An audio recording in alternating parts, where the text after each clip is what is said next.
उत्तम शौच। शुचेर भावः शौचम। शुचिता अर्थात पवित्रता का नाम शौच है। शौच के साथ लगा उत्तम शब्द सम्यक दर्शन की सत्ता का सूचक है। अतः सम्यक दर्शन के साथ होने वाली वीतरागी पवित्रता ही उत्तम शौच धर्म है। शौच धर्म की विरोधी लोभ कषाय मानी गई है। लोभ को पाप का बाप कहा जाता है, क्योंकि जगत में ऐसा कौन सा पाप है जिसे लोभी न करता हो।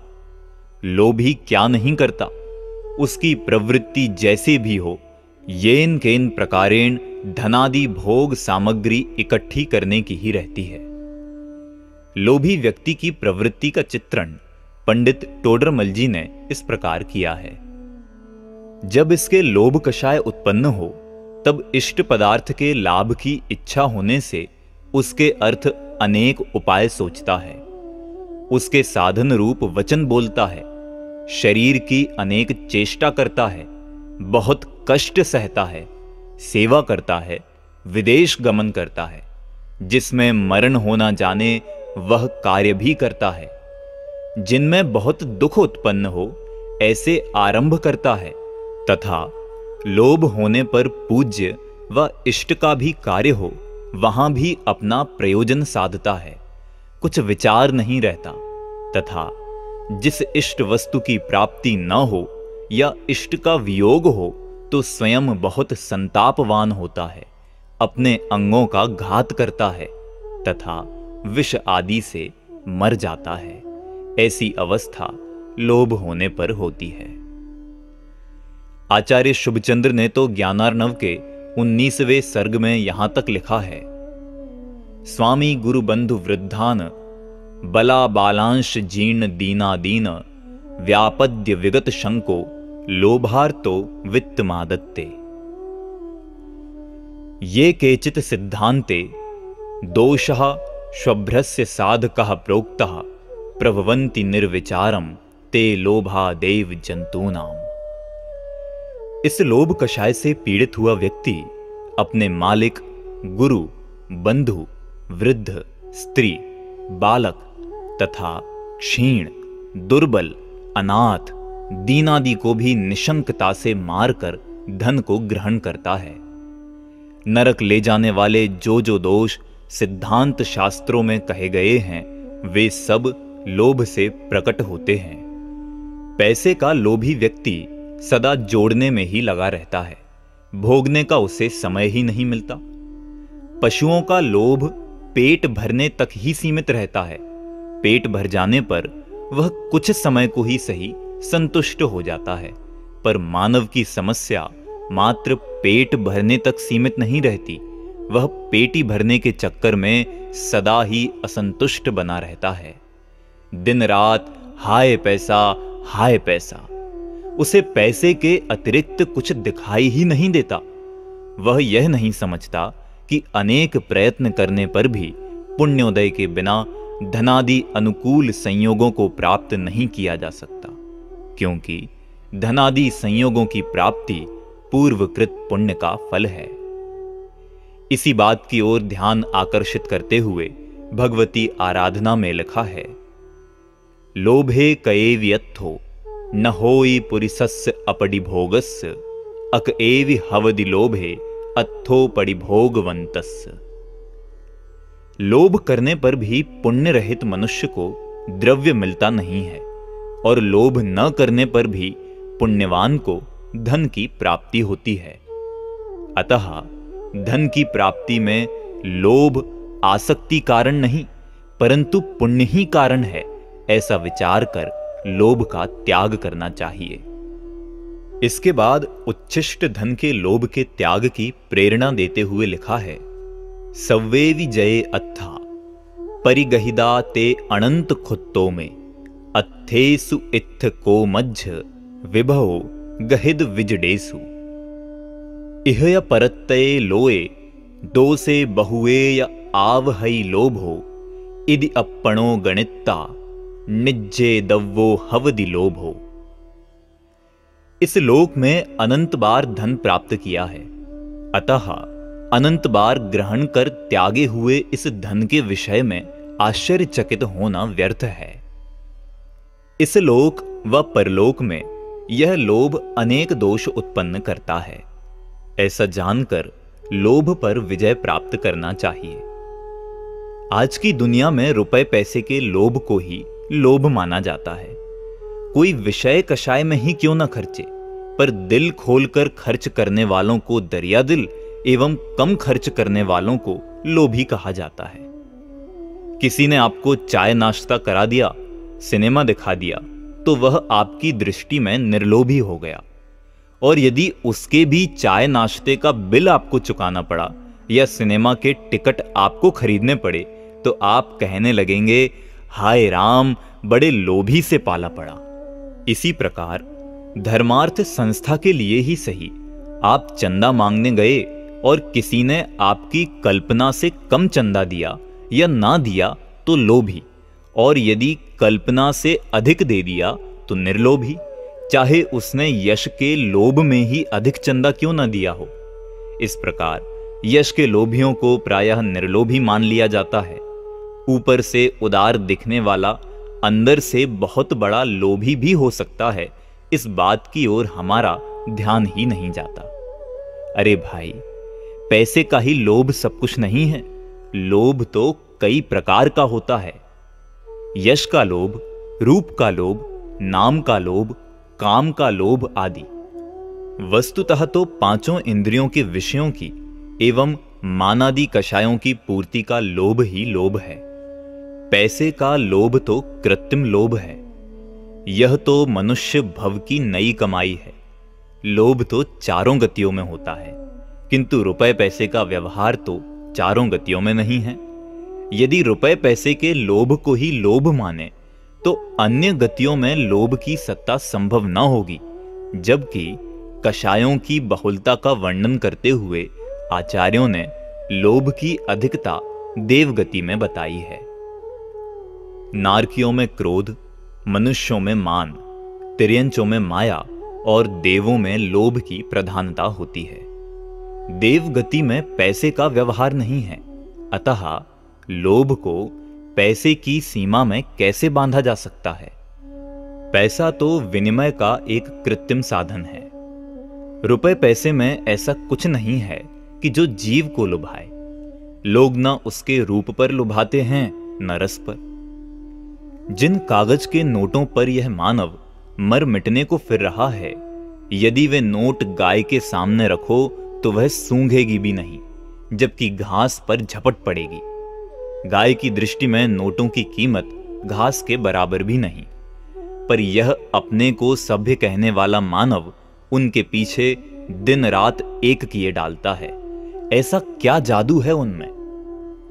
उनके माध्यम से पंचेंद्रियों के विषयों की प्राप्ति होती है, मानादि कषायों की पूर्ति होती है। यही कारण है कि मानव उनके प्रति लुभा जाता है। यदि उनके माध्यम से भोगों की प्राप्ति संभव ना हो, यशादि की प्राप्ति संभव ना हो, तो उनको कोई भटे के भाव भी ना पूछे। पैसे की प्रतिष्ठा आरोपित है, स्वयं की नहीं, अतः पैसों का लोभ भी आरोपित है। रूप के लोभी, नाम के लोभी रुपए पैसों को पानी की तरह बहाते कहीं भी देखे जा सकते हैं। कहीं कोई सुंदर कन्या देखी और राजा साहब लुभा गए, फिर क्या, कुछ भी हो वह कन्या मिलनी ही चाहिए। ऐसे सैकड़ों उदाहरण मिल जावेंगे पुराणों में, इतिहास में। राजा श्रेणिक चेलना के, पवनंजय अंजना के रूप पर ही तो लुभाए थे। नाम के लोभी यह कहते मिलेंगे, भाई सबको एक दिन मरना ही है, कुछ करके जावो तो नाम अमर रहेगा। आत्मा को मरणशील और नाम को अमर मानने वाले और कौन हैं? नाम के लोभी ही तो हैं। क्या दम है नाम की अमरता में? एक नाम के अनेक व्यक्ति होते हैं, भविष्य में कौन जानेगा यह किसका नाम था।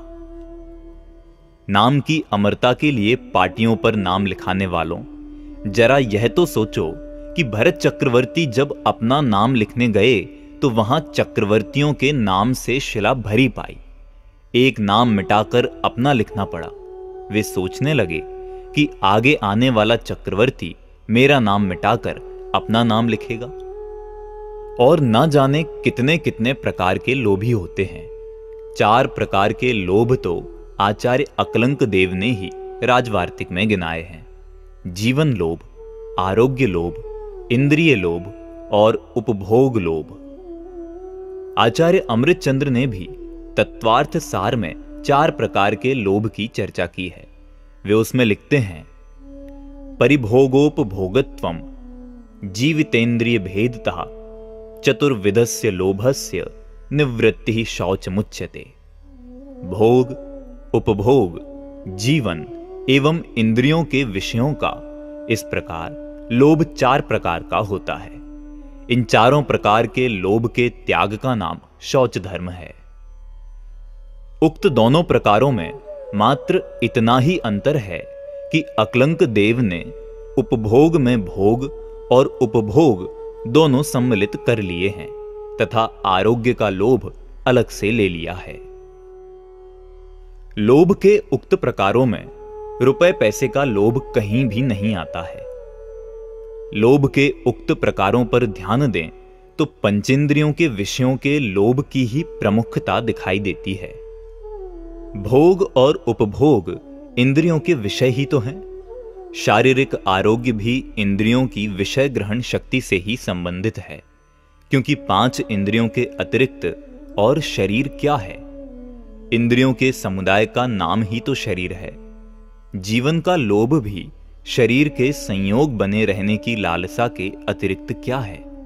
इस प्रकार हम देखते हैं कि पंचेंद्रियों के विषयों में उक्त सभी प्रकार समा जाते हैं।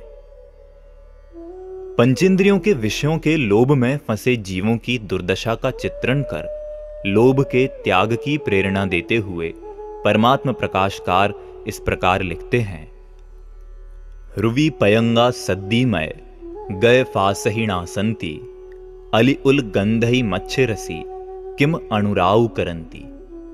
जो ये लोहु परिचय ही लोहुण भल्लऊ होई लोहा सत्तऊ सयलु जगु दुखु सहंतऊ जोई।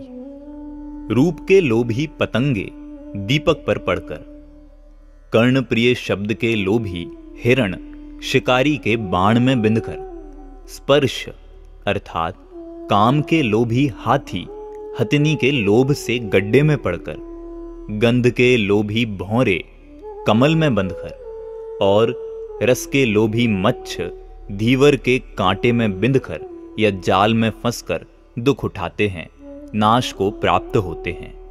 हे जीव, ऐसे विषयों का क्यों लोभ करते हो? उनसे अनुराग क्यों करते हो? हे योगी, तू लोभ को छोड़। यह लोभ किसी प्रकार अच्छा नहीं, क्योंकि संपूर्ण जगत इसमें फंसा हुआ दुख उठा रहा है। आत्म स्वभाव को आच्छन्न करने वाली शौच धर्म की विरोधी लोभ कषाय जब अपनी तीव्रता में होती है तो अन्य कषायों को भी दबा देती है। लोभी व्यक्ति मानापमान का विचार नहीं करता, वह क्रोध को भी पी जाता है। लोभ दूसरी कषायों को तो काटता ही है, स्वयं को भी काटता है। यश का लोभ ही धन का लोभ छोड़ देता है। हिंदी के प्रसिद्ध विद्वान आचार्य रामचंद्र शुक्ल लोभियों की वृत्ति पर व्यंग करते हुए लिखते हैं: लोभियों का दमन योगियों के दमन से किसी प्रकार कम नहीं होता। लोभ के बल से वे काम और क्रोध को जीतते हैं, सुख की वासना का त्याग करते हैं, मान अपमान में समान भाव रखते हैं। अब और चाहिए क्या? जिससे वे कुछ पाने की आशा रखते हैं, वह यदि उन्हें 10 गालियां भी देता है तो उनकी आकृति पर न रोष का कोई चिन्ह प्रकट होता है और न मन में ग्लानि होती है। न उन्हें मक्खी चूसने में घृणा होती है और न रक्त चूसने में दया। सुंदर रूप देखकर अपनी एक कौड़ी भी नहीं भूलते। करुण से करुण स्वर सुनकर वे अपना 1 पैसा भी किसी के यहां नहीं छोड़ते। तुच्छ से तुच्छ व्यक्ति के सामने हाथ फैलाने में लज्जित नहीं होते। वे और भी लिखते हैं: पक्के लोभी लक्ष्य भ्रष्ट नहीं होते, कच्चे हो जाते हैं। किसी वस्तु को लेने के लिए कई आदमी खींचतान कर रहे हैं। उनमें से एक क्रोध में आकर वस्तु को नष्ट कर देता है। उसे पक्का लोभी नहीं कह सकते, क्योंकि क्रोध ने उसके लोभ को दबा दिया। वह लक्ष्य भ्रष्ट हो गया। लालसा, लालच, तृष्णा, अभिलाषा, चाह आदि लोभ के अनेक नाम हैं। प्रेम या प्रीति भी लोभ के ही नामांतर हैं। जब लोभ किसी वस्तु के प्रति होता है तो उसे लोभ या लालच कहा जाता है, पर जब वह लोभ किसी व्यक्ति के प्रति होता है तो उसे प्रीति या प्रेम नाम दिया जाता है। पंचेंद्रियों के विषयों के प्रति प्रेम लोभ ही तो है। पंचेंद्रियों के विषय चेतन भी हो सकते हैं और अचेतन भी। चेतन विषयों के प्रति हुए रागात्मक भाव को प्रेम एवं अचेतन पदार्थों के प्रति हुए रागात्मक भाव को लोभ कह दिया जाता है। पुरुष के स्त्री के प्रति आकर्षण को प्रेम की संज्ञा ही दी जाती है। इस संबंध में शुक्ल जी के विचार और द्रष्टव्य हैं। पर साधारण बोलचाल में वस्तु के प्रति मन की जो ललक होती है उसे लोभ, और किसी भी व्यक्ति के प्रति जो ललक होती है उसे प्रेम कहते हैं। वस्तु और व्यक्ति के विषय भेद से लोभ के स्वरूप और प्रवृत्ति में बहुत भेद पड़ जाता है। इससे व्यक्ति के लोभ को अलग नाम दिया गया है, पर मूल में लोभ और प्रेम दोनों एक ही हैं। परिष्कृत लोभ को उदात्त प्रेम, वात्सल्य आदि अनेक सुंदर सुंदर नाम दिए जाते हैं, पर वे सब आखिर हैं तो लोभ के रूपांतर ही। माता पिता, पुत्र पुत्री आदि के प्रति होने वाले राग को पवित्र ही माना जाता है। कुछ लोभ तो इतना परिष्कृत होता है कि वह लोभ सा ही नहीं दिखता। उसमें लोगों को धर्म का भ्रम हो जाता है। स्वर्गादिक का लोभ इसी प्रकार का होता है। बात बुंदेलखंड की है, बहुत पुरानी। एक सेठ साहब को उनके स्नेही पंडित जी लोभी कहा करते थे। एक बार सेठ साहब ने पंडित जी से पंचकल्याणक प्रतिष्ठा करवाने एवं गजरथ चलवाने का विचार व्यक्त किया, तो पंडित जी तपाक से बोले, तुम जैसे लोभी क्या गजरथ चलाएंगे, क्या पंचकल्याणक कराएंगे। सेठ साहब के बहुत आग्रह करने पर उन्होंने कहा, अच्छा आप करवाना ही चाहते हैं तो 5,000 रुपया मंगाइए। पंडित जी का कहना था कि सेठ साहब ने तत्काल 1,000 रुपयों की 5 थैलियां लाकर पंडित जी के सामने रख दी। उस समय नोटों का प्रचलन बहुत कम था। एक एक थैली का वजन 10-10 किलो से भी अधिक था। पंडित जी के कहने पर 5 मजदूर बुलवाए गए तथा उनको थैलियां देकर बेतवा नदी के किनारे चलने को कहा। साथ में सेठ जी और पंडित जी भी थे। गहरी धार के किनारे पहुंचकर पंडित जी ने सेठ जी से कहा कि इन रुपयों को नदी की गहरी धार में फेंक दो और घर चलकर गजरथ की तैयारी करो। जब सेठ जी बिना मीन मेख किए रुपए फेंकने को तैयार हो गए तो पंडित जी ने रोक दिया और कहा, अब तुम पंचकल्याणक करा सकते हो। तात्पर्य यह है कि यह समझो कि 5,000 तो पानी में गए, अब और हिम्मत हो तो आगे बात करो। उस समय के 5,000 आज के 5 लाख के बराबर थे। पंडित जी सेठ जी का हृदय देखना चाहते थे। बाद में बहुत जोरदार पंचकल्याणक हुआ। सेठ जी ने दिल खोलकर खर्च किया। अंत में, अब आप मुझसे एक बार और लोभी कहिए, कहकर सेठ साहब पंडित जी की ओर देखकर मुस्कुराने लगे। तब पंडित जी ने कहा, लोभी, लोभी और महालोभी। क्यों और कैसे? ऐसा पूछने पर वे कहने लगे, इसलिए कि जब आपसे यह धन यहां ना भोगा जा सका तो अगले भव में ले जाने के लिए यह सब कुछ कर डाला। अगले भव तक के लिए भोगों का इंतजाम करने वाले महालोभी नहीं तो क्या निर्लोभी होंगे? स्वर्गादि के लोभ में धर्म के नाम पर सब कुछ करना यद्यपि लोभ ही है, तथापि ऐसे लोभी जगत में धर्मात्मा से दिखते हैं। आचार्यों ने तो मोक्ष के चाहने वालों को भी लोभियों में ही गिना है, क्योंकि आखिर चाह लोभ ही तो है, चाहे किसी की भी क्यों ना हो। आचार्य परमेष्ठी का स्वरूप स्पष्ट करते हुए पंडित टोडरमल जी ने धर्म के लोभी शब्द का भी प्रयोग किया है, जो इस प्रकार है। कदाचित धर्म के लोभी अन्य जीव याचक उनको देखकर राग अंश के उदय से करुणा बुद्धि हो तो उनको धर्मोपदेश देते हैं। आचार्य अमृतचंद्र ने ज्ञेय के लोभियों की भी चर्चा की है। धर्म और धर्मात्माओं के प्रति उत्पन्न हुए राग को तो धर्म तक कह दिया जाता है, वह भी जिनवाणी में भी, पर वह सब व्यवहार का कथन होता है। उसमें ध्यान रखने की बात यह है कि राग लोभांत कषायों का ही भेद है, वह अकषाय रूप नहीं हो सकता। जब अकषाय भाव वीतराग भाव का नाम धर्म है, तो राग भाव कषाय भाव धर्म कैसे हो सकता है?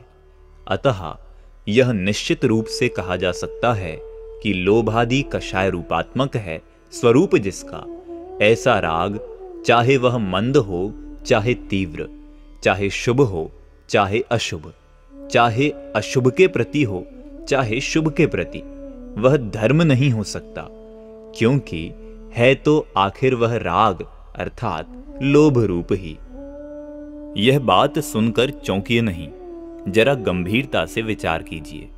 शास्त्रों में लोभ की सत्ता 10वें गुणस्थान तक कही है, तो क्या 6वें गुणस्थान से लेकर 10वें गुणस्थान तक विचरण करने वाले परम पूज्य भावलिंगी मुनिराजों को विषयों के प्रति लोभ होता होगा? नहीं, कदापि नहीं। उनके लोभ का आलंबन धर्म और धर्मात्मा ही हो सकते हैं।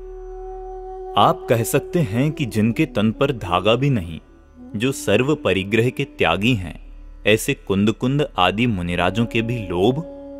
कैसी बातें करते हो? पर भाई, ये बातें मैं नहीं कर रहा, शास्त्रों में हैं और सभी शास्त्राभ्यासी इन बातों को अच्छी तरह जानते हैं।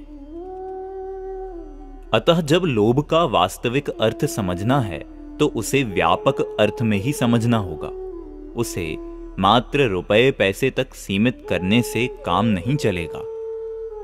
आप यह भी कह सकते हैं कि अपनी बात तो करते नहीं, मुनिराजों की बात करने लगे। पर भाई, यह क्यों भूल जाते हो कि यह शौच धर्म के प्रसंग में बात चल रही है और शौच धर्म का वर्णन शास्त्रों में मुनियों की अपेक्षा ही आया है। उत्तम शमादि 10 धर्म तत्वार्थ सूत्र में गुप्ती समिति रूप मुनि धर्म के साथ ही वर्णित हैं। बहुत सा लोभ, जिसे आचार्यों ने पाप का बाप कहा है, आज धर्म बन के बैठा है। धर्म के ठेकेदार उसे धर्म सिद्ध करने पर उतारू हैं, उसे मोक्ष का कारण तक मान रहे हैं और नहीं मानने वालों को कोस रहे हैं। 25 कषाय राग द्वेष में गर्भित हैं। उनमें 4 प्रकार का क्रोध, 4 प्रकार का मान, अरति, शोक, भय एवं जुगुप्सा, ये 12 कषाय द्वेष हैं। और 4 प्रकार की माया, 4 प्रकार का लोभ, 3 प्रकार के वेद, रति एवं हास्य, ये 13 कषाय राग हैं। इस प्रकार जब चारों प्रकार का लोभ राग में गर्भित है, तब राग को धर्म मानने वालों को सोचना चाहिए कि वे लोभ को धर्म मान रहे हैं, पर लोभ तो पाप नहीं, पाप का बाप है। राग चाहे मंद हो चाहे तीव्र, चाहे शुभ हो चाहे अशुभ, वह होगा तो राग ही। और जब वह राग है तो वह या तो माया होगा, या लोभ, या वेद, या रति, या हास्य। इसके अतिरिक्त तो राग का और कोई प्रकार है ही नहीं शास्त्रों में। हो तो बताएं। ये 13 कषायें ही राग हैं। अतः राग को धर्म मानने का अर्थ है कषाय को धर्म मानना, जबकि धर्म तो अकषाय भाव का नाम है। चारित्र ही साक्षात धर्म है और वह मोह तथा शोभ अर्थात राग द्वेष से रहित अकषाय भाव रूप आत्म परिणाम ही है। 10 धर्म भी चारित्र के ही रूप हैं, अतः वे भी अकषाय रूप ही हैं। शौच धर्म उत्तम क्षमा, मार्दव, आर्जव से भी बड़ा धर्म है, क्योंकि शौच धर्म की विरोधी लोभ कषाय का अंत क्रोध, मान, माया आदि समस्त कषायों के अंत में होता है। अतः जिसका लोभ पूर्णतः समाप्त हो गया, उसके क्रोधादि समस्त कषायें निश्चित रूप से समाप्त हो गईं। 25 कषायों में सबसे अंत तक रहने वाली लोभ कषाय ही है। क्रोधादि पूरे चले जाएं, तब भी लोभ रह सकता है, पर लोभ के पूर्णता चले जाने पर क्रोधादि की उपस्थिति भी संभव नहीं है। यही कारण है कि सबसे खतरनाक कषाय लोभ है और सबसे बड़ा धर्म शौच है। कहा भी है, शौच सदा निर्दोष, धर्म बड़ो संसार में। उक्त कथन से एक बात यह भी प्रतिफलित होती है कि शौच धर्म मात्र लोभ कषाय के अभाव का ही नाम नहीं, वरन लोभांत कषायों के अभाव का नाम है। क्योंकि यदि पवित्रता का नाम शौच धर्म है, तो क्या सिर्फ लोभ कषाय ही आत्मा को अपवित्र करती है, अन्य कषायें नहीं? यदि सभी कषायें आत्मा को अपवित्र करती हैं, तो फिर समस्त कषायों के अभाव का नाम ही शौच धर्म होना चाहिए। यदि आप कहें कि क्रोध का अभाव तो क्षमा है, मान का अभाव मार्दव है और माया का अभाव आर्जव है, अब लोभ ही बचा, अतः उसका अभाव शौच हो गया, तब मैं कहूंगा कि क्या क्रोध, मान, माया और लोभ ही कषायें हैं? हास्य, रति, अरति कषाय नहीं? भय, जुगुप्सा और शोक कषाय नहीं? स्त्री वेद, पुरुष वेद और नपुंसक वेद कषाय नहीं? ये भी तो कषाय हैं। क्या ये आत्मा को अपवित्र नहीं करती? यदि करती हैं, तो फिर 25 कषायों के अभाव को शौच धर्म कहा जाना चाहिए, न कि मात्र लोभ के अभाव को। अब आप कहते हैं कि भाई, हमने थोड़े ही कहा है, शास्त्रों में लिखा है, आचार्यों ने कहा है। पर भाई साहब, यही तो मैं कहता हूं कि शास्त्रों में लोभ के अभाव को शौच कहा है, और लोभ के पूर्णतः अभाव होने के पहले सभी कषायों का अभाव हो जाता है। अतः स्वतः ही सिद्ध हो गया कि सभी प्रकार के कषाय भावों से आत्मा अपवित्र होता है, और सभी कषायों के अभाव होने पर शौच धर्म प्रकट होता है। लोभांत माने लोभ है अंत में जिसके, ऐसी सभी कषायें।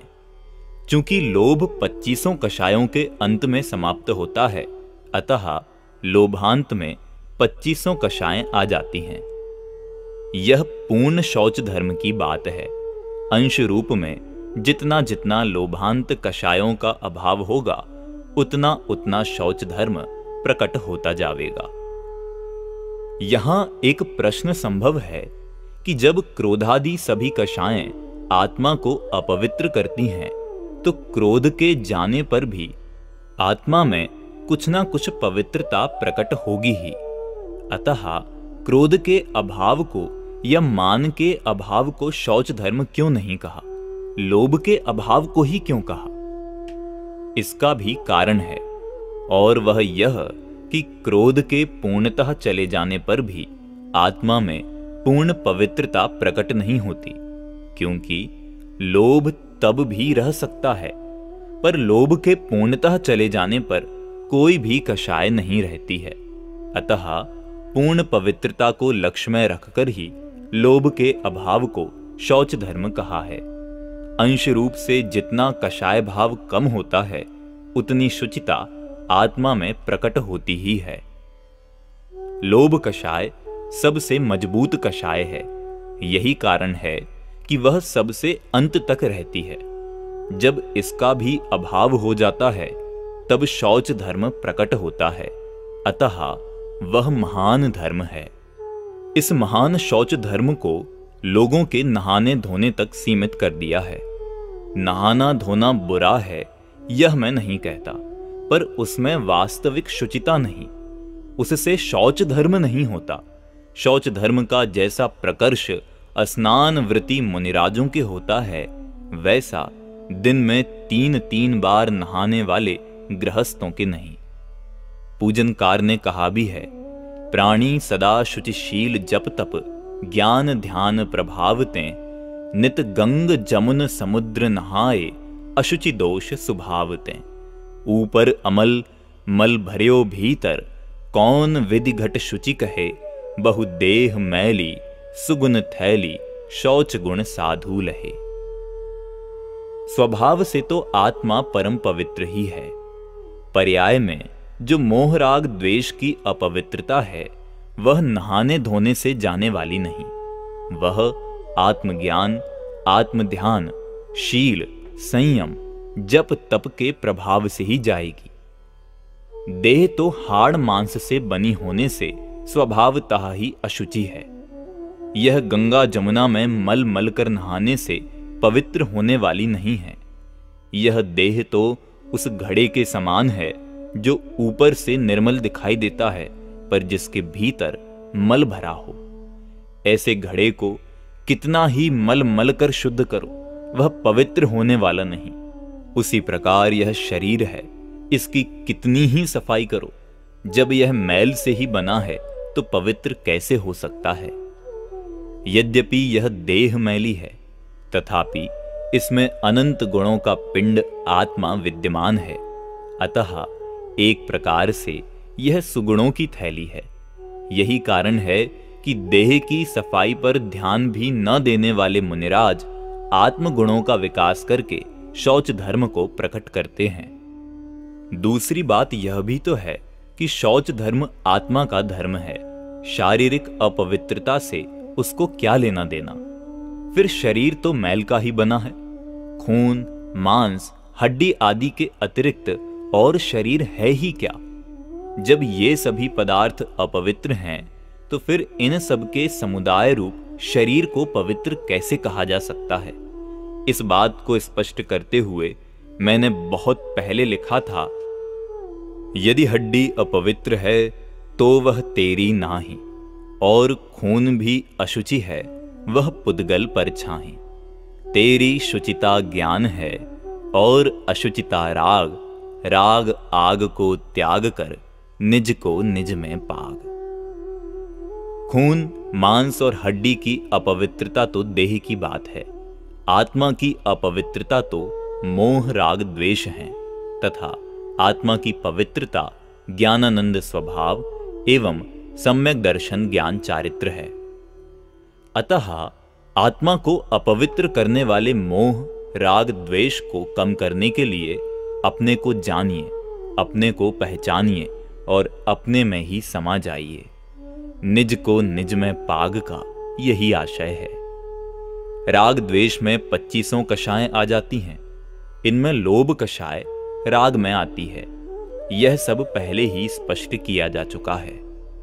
जरा विचार तो करो, ये राग द्वेष भाव हड्डी, खून, मांस आदि से भी अधिक अपवित्र हैं, क्योंकि हड्डी, खून, मांस उपस्थित रहते हैं, फिर भी पूर्ण पवित्रता, केवल ज्ञान और अनंत सुख प्रकट हो जाते हैं। आत्मा अमल हो जाता है।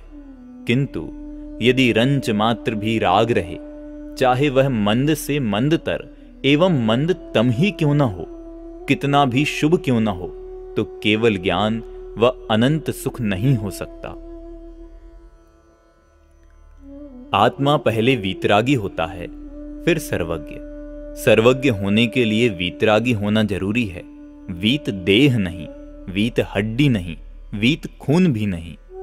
इससे सिद्ध है कि राग भाव हड्डी और खून से भी अधिक अपवित्र है।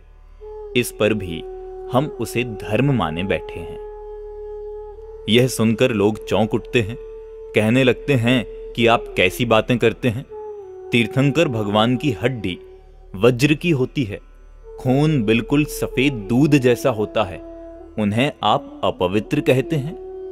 पर भाई साहब, आप यह क्यों भूल जाते हैं कि खून तो खून ही है, वह चाहे सफेद हो या लाल। इसी प्रकार हड्डी तो हड्डी ही है, वह चाहे कमजोर हो या मजबूत। मूल बात यह है कि खून और हड्डी चाहे पवित्र हों या अपवित्र, उनका आत्मा की पवित्रता से कोई संबंध नहीं है।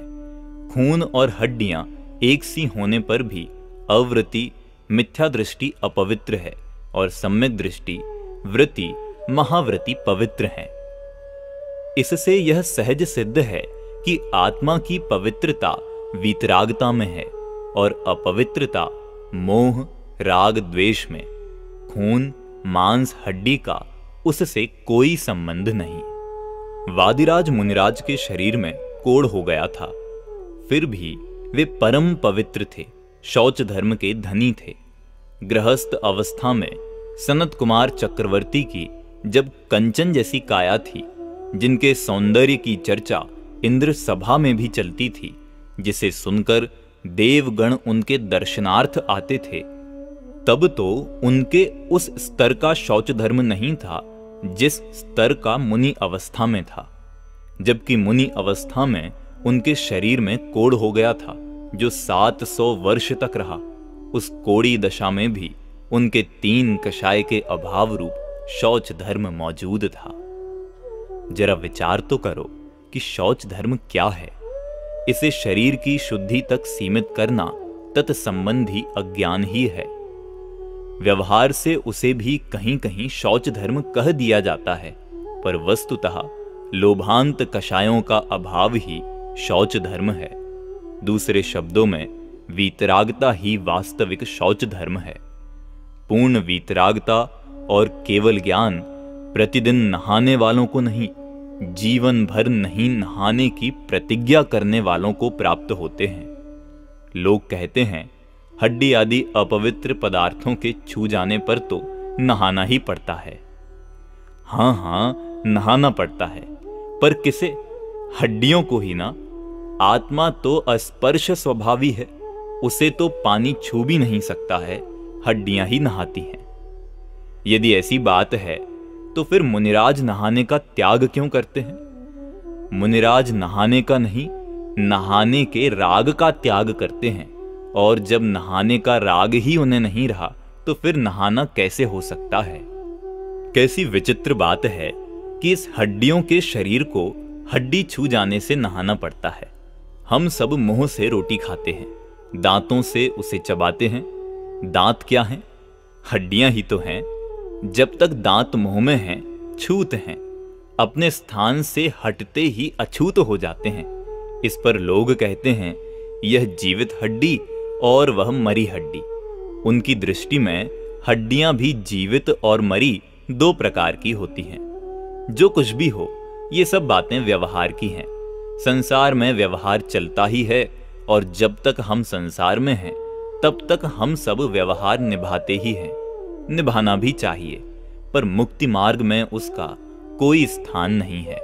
यही कारण है कि मुक्ति के पथिक मुनिराज इन व्यवहारों से अतीत होते हैं, वे व्यवहारातीत होते हैं। अनंतानुबंधी, अप्रत्याख्यान और प्रत्याख्यान, इन 3 कषायों के अभाव रूप वास्तविक शौच धर्म निश्चयारूढ़ व्यवहारातीत मुनिराजों के ही होता है, क्योंकि उन्होंने परम पवित्र ज्ञानानंद स्वभावी निजात्मा का अति उग्र आश्रय लिया है। वे आत्मा में ही जम गए हैं, उसी में रम गए हैं। अनंतानुबंधी व अप्रत्याख्यान, इन 2 कषायों के अभाव में एवं मात्र अनंतानुबंधी के अभाव में होने वाला शौच धर्म क्रमशः देशवृत्ति व अवृत्ति सम्यक दृष्टि श्रावकों के होता है। सम्यक दृष्टि और देशवृत्ति श्रावकों के होने वाला शौच धर्म यद्यपि वास्तविक ही है, तथापि उसमें वैसी निर्मलता नहीं हो पाती जैसी मुनि दशा में होती है। पूर्णतः शौच धर्म तो वीतरागी सर्वज्ञों के ही होता है। स्वभाव से तो सभी आत्माएं परम पवित्र ही हैं, विकृति मात्र पर्याय में है।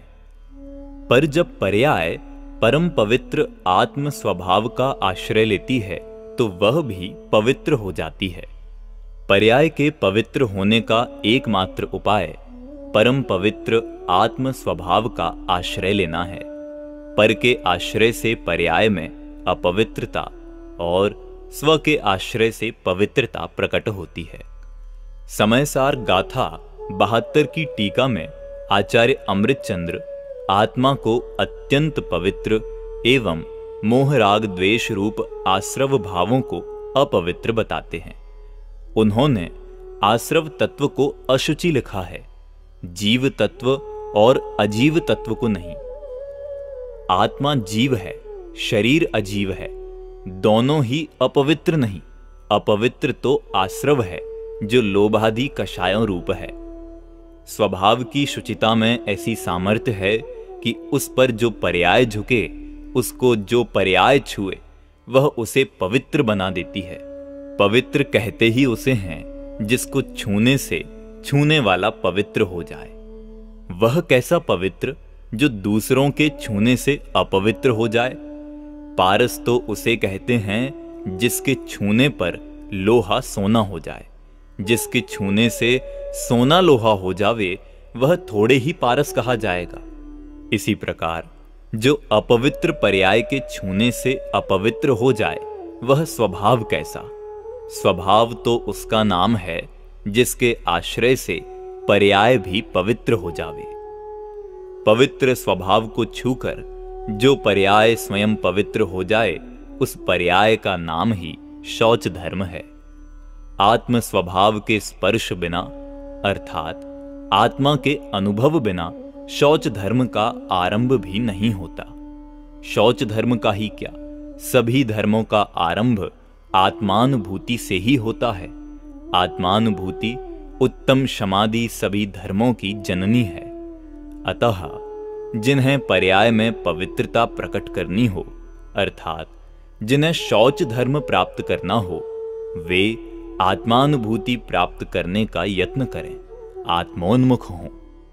सभी आत्माएं आत्मोन्मुख होकर अपनी पर्याय में परम पवित्र शौच धर्म को प्राप्त करें, इस पवित्र भावना के साथ विराम लेता हूं।